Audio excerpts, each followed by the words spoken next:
في ناس كتير بيسالوني هو ليه المرشدين بيقولوا ان مفيش حاجه مختلفه حصلت. هقول لكم ليه. لان طول الوقت بيتقال انه التطوير علشان يبقى مفيش العشوائيه بتوع الجمال والخيل والبياعين اللي بيجروا ورا السياح، واحنا لازم ناخد قرار ضدهم والكلام ده كله.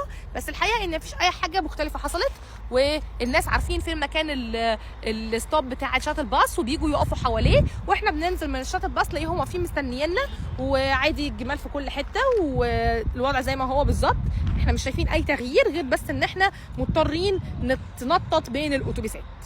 زي ما انتم شايفين اهو الناس بيروحوا يجروا على السياح عشان يقولوا لهم تعالوا معانا وتعالى صورك وتعالى خد مش عارف ايه، وخد اهو اركب جمل اهو، واقف جنب الست هم متلمين على السياح عادي جدا.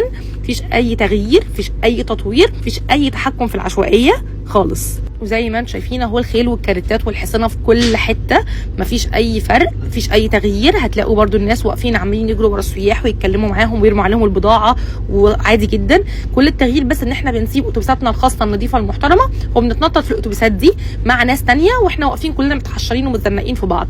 مش عاجبك ادفع زياده قوي واجر من عندنا اتوبيسات خاصه بيك. فالموضوع بيزنس بحت، ملوش اي علاقه بالقضاء على العشوائيه، لان هي زي ما هي موجوده، والكلام ده كله كذب.